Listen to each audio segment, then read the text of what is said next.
자, 지금 보시는 건 이제 이 끝났고, 그죠? 이거 하나랑 이거 하나 이렇게 있어요. 수익과 비용은 거의 뭐 복습이라고 보셔도 돼요. 자, 비유동부채 종류는 정말 시험이 정말 쉽게 나오면은 그냥 이렇게 해서 다음 중 비유동부채에 해당하지 않는 것은 뭐 이런 식으로 나와요. 쉽게 나오면 종류별로만 잘 알아두시면 돼요. 쉽게 나오면. 그래서 사채, 장기차입금, 임대보증금, 퇴직급여 충당부채.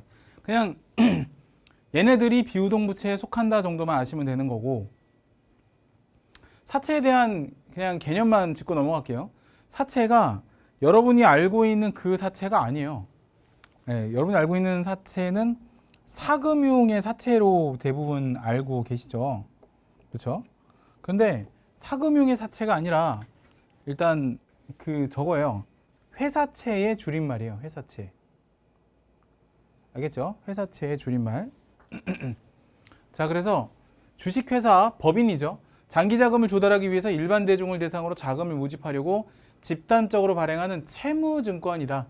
그래서 보통 이제 사채를 구입하게 되면 보유 목적에 따라서 뭐 단기 매매 증권 또는 뭐 매도 가능 증권 또는 만기 보유 증권 이 셋 중에 하나로 보통 분류가 돼요.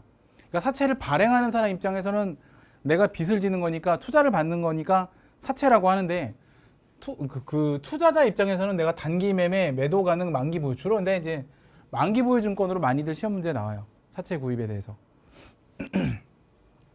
그래서 일정한 이자를 지급하고 만기 보유 증권은 일정한 이자를 지급받는 증권이잖아요. 그죠? 일정한 시기에 원금을 상환할 것을 약속한 증서. 보통 3년 만기 회사채를 많이 발행합니다. 그래서 사채는 회사채의 줄임말이에요. 회사가 발행하는 채무증권을 줄여서 회사채 또는 사채라고 합니다. 자, 그 다음 장기차입금. 뭐 이건 다 말씀을 드렸고 유동성 대체에 대한 것도 바로 앞전에 설명드렸기 때문에 이건 그냥 넘어갈게요. 알겠죠? 다 아는 내용이니까 넘어갈게요. 이거 다 아는 내용이잖아. 그지? 방금 했어. 그지? 아까 전에. 넘어갈게요. 자, 임대보증금. 아까 임차보증금 있었어요. 기타 비유동자산에. 기억나죠? 내가 월세보증금을 임차보증금이라고 한다 그랬죠? 내가 건물주로서 보증금을 받으면 임대보증금이에요. 그래서 뭐라고 돼 있어요? 임대보증금은 임대기간이 다 끝나고 나면 다시 그죠? 그 월세 살았던 사람한테 돌려줘야 되는 의무예요. 알겠죠? 네. 장기미지급금. 일반적인 상거래 이외에 건물, 토지, 비품, 차량 등의 구입. 주로 차량 같은 경우가 여기에 해당이 되는데 여러분 차 이제 나중에 뭐 해요? 응? 직장 취직하면 차부터 사야 될 거 아니야. 근데 이제 부모님들이 차를 사주시는 분들도 계세요. 예, 아 우리 아들 취업 선물 차 막 사주고. 그러니까 이제 금수저고, 그죠? 그런 분들은 금수저고 저랑 친하게 지내셔야 되고. 대부분은 여러분들이 이제 출퇴근하기 불편하니까 부모님한테 일부 좀 원조를 받거나 아니면 이제 여러분들의 신용으로 차를 할부를 긁죠. 보통 그죠? 보통 근데 24개월 할부가 최소예요, 보통. 아, 물론 이제 할부는 자기가 정할 수 있어요. 일시불로 사도 되고, 아니면 할부금 갚다가 갑자기 그냥 일시상환해도 되고. 그래서 24개월 할부를 보통 많이 해요. 그럼 장기 할부잖아요, 그죠? 장기 할부금을 다른 말로 장기 미지급금이라고 보시면 돼요, 일반적으로. 네. 그렇게 보시면 되겠고. 자, 이제 사실 이번 시간의 하이라이트는 퇴직급여 충당부채예요. 충당이 뭐예요? 어디서 배웠어요? 대손충당금에서 배웠죠. 대손충당금이란 게 뭐예요? 나중에 일어날 대손이라는 사실에 대비해서 지금 어느 정도 대비를 한다. 좋게 말하면 대비고 나쁘게 말하면 지금은 그럴 줄 알았어 라고 포기하는 거라 그랬죠. 그죠? 채권의 일부 금액을 예상해서 포기하는 금액을 대손충당금이라고 하잖아요. 그죠? 마찬가지라고요. 자, 그래서 퇴직급여 충당부채라는 얘기는 뭐냐면 나중에 언젠가 퇴직금을 우리가 이제 지급해야 될 그런 사유가 발생을 했을 때 직원이 언제 잘릴지 모르잖아요. 언제 잘릴지래. 직원이 언제 퇴직할지는 모르잖아요. 그죠? 직원이 언제 퇴직할지는 모르기 때문에 일단 회사가 종업원이 퇴직을 하게 되면은 반드시 줘야 되는 게 퇴직급여예요. 이건 법에서 정해져 있어요. 네. 그래서 법에서 정해져 있는 것이 퇴직금이에요. 그래서 퇴직급여 충당부채라는 거는 그 언제인지 모를 종업원이 퇴사를 하는 시점을 우리가 가늠할 수는 없기 때문에 법에서는 퇴직금을 또 주라고 또 명시를 해놨고, 자 그러면 일단 어떻게 해야 돼요? 일단 금액이 정확하지 않더라도 나갈 건 확실하기 때문에 보통은 이제 1년 이상 근무한 직원들에 대해서는 퇴직금을 주는 것이 법에서 정한 룰이에요. 근데 1년 미만 근무한 직원들은 잘리든 지발로 나가든 뭐를 못 줘요? 퇴직금을 줄 수 없어요. 안 줘도 돼요. 아시겠어요? 자, 퇴직금 그럼 개념 좀 볼게요. 퇴직금이 뭐고, 그 다음에 퇴직금 추계액이 도대체 뭐냐? 추정하여 계산한다 라고 해서 추계라고 해요. 추정하여 계산한다. 자, 퇴직금. 종업원이 입사한 때부터 퇴사할 때까지 회사를 위해 근로를 제공한 대가로 퇴직할 때 일시에 한꺼번에 다 돈을 주면 퇴직금이라 그래요. 사실 이제 입문 과정에서는 퇴직급여까지밖에 안 배우는데 초급 과정부터 배우는 게 이제 퇴직연금을 배워요. DB형, 확정급여형, DC형, 확정기여형을 배우는데 일단 뭐 기본만 아시는 걸로. 그래서 일시에 지급하는 급여. 이런 퇴직금은 일단 회사의 내부 규정, 회사에 만약에 퇴직금 지급 규정이 있다. 그리고 또는 근태법이라 그래요. 줄여서 근로자 퇴직급여 보장법에 근거해서 지급하는데 둘 중 큰 금액을 지급합니다. 이건 왜 그런지 아세요? 최저임금 보장 때문에 그래요. 네. 최저임금 보장. 좋습니다. 자, 퇴직금 추계액. 퇴직금 추계액은 도대체 뭐냐? 12월 31일, 즉 결산일 현재 우리 회사의 전 임직원이 싹 다 퇴직할 경우에 과연 얼마의 퇴직금을 줘야 되느냐? 이걸 계산하는 거예요. 이걸 뭐라고 하냐면 퇴직금 예상액, 추정하여 계산하는 금액. 그래서 퇴직급여 충당부채 설정 시 퇴직금 추계액 전액을 설정하는 것이 원칙입니다. 네. 자, 퇴직급여 충당부채 회계 처리 볼게요. 2020년 기말 현재 우리 회사의 전 임직원이 싹 다 퇴직을 한다면 1,000만 원을 줄 것 같아. 그래서 이거를 설정을 해요. 그리고 퇴직급여 충당부채로 인식을 한다. 그러면 차변의 대손상각비 대손충당금처럼 이게 이렇게 하면 돼요.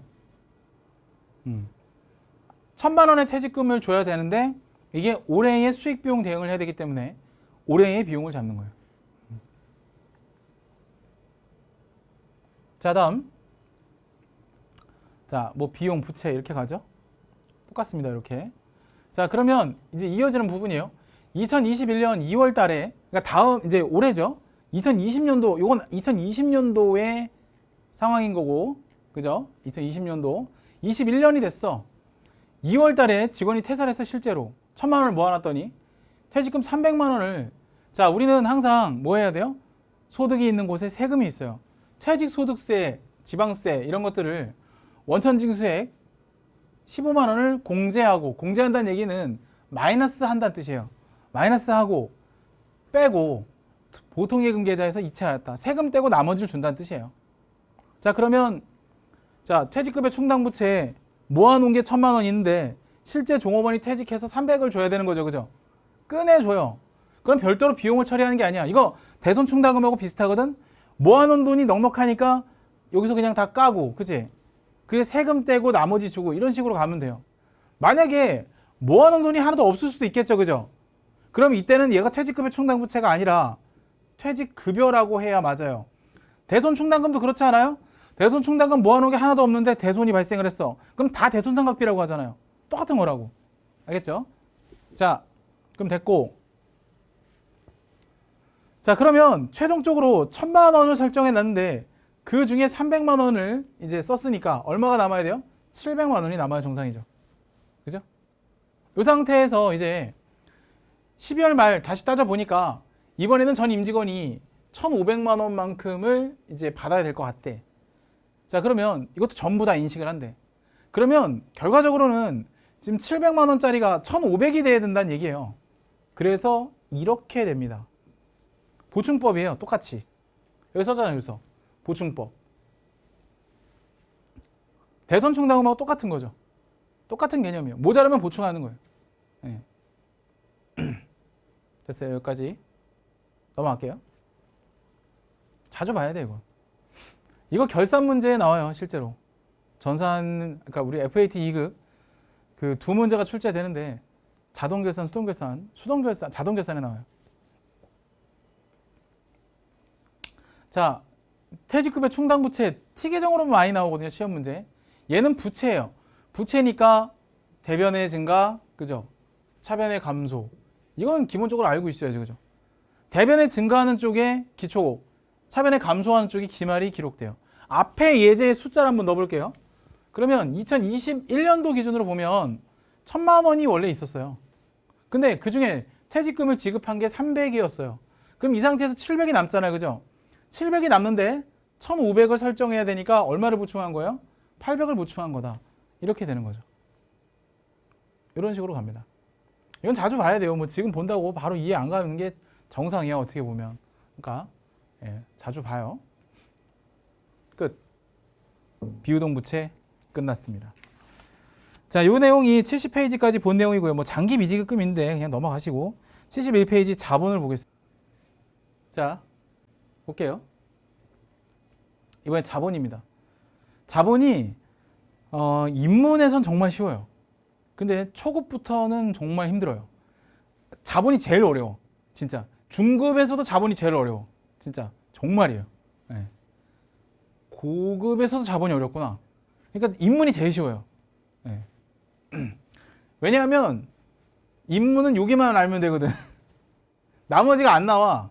다행스럽게도. 입문은. 이게 나오면 이제 이때부터 어려운 거야. 토하는 거야. 네. 자, 갈게요.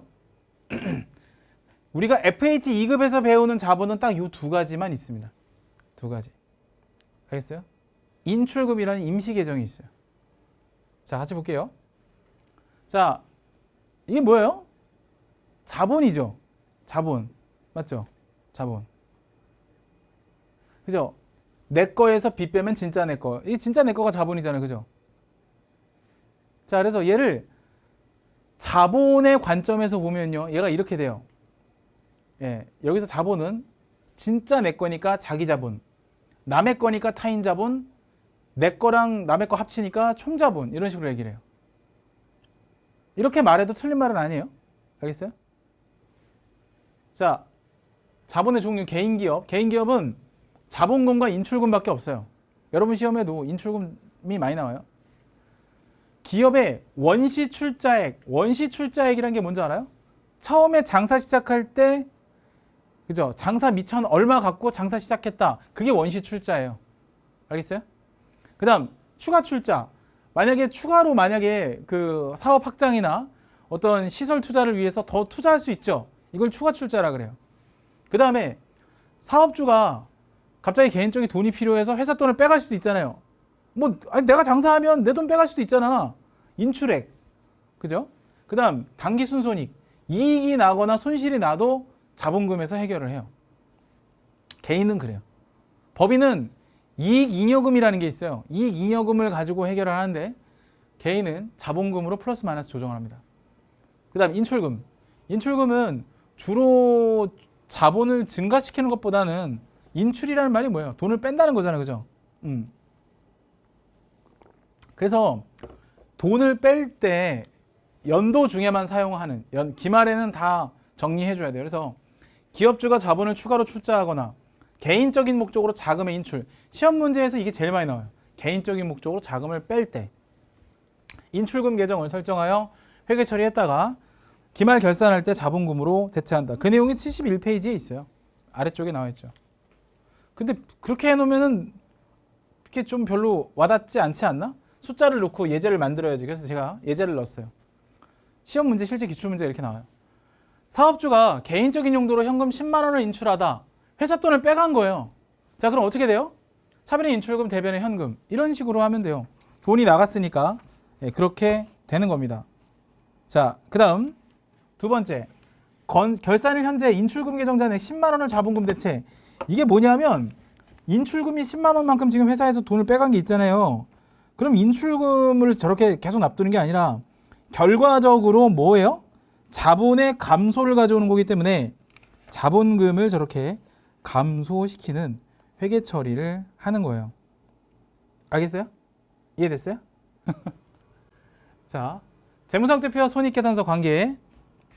자, 이걸 왜 보여드리느냐? 자, 기초재무상태표, 기말재무상태표, 중간에 자본의 증가는 결국에 당기 순이익의 증가를 가지고 온다. 기억나시죠? 그죠? 기억나요? 자, 그래서 아주 기가 막힌 공식이 있었죠. 기초자본에 이익을 더하면 기말자본이다. 이거 오랜만에 보죠. 처음에 봤던 공식이잖아, 그지? 그리고 자, 말로 표현하면 어떻게 되죠? 기초자본에 당기 순이익을 더하면 기말자본이다. 기억나죠? 네. 자, 그리고 자본금 공식. 내가 이거 되게 중요하다고 얘기했는데 기억납니까? 이거. 아이고. 이거. 기억나요? 자, 됐어요. 끝.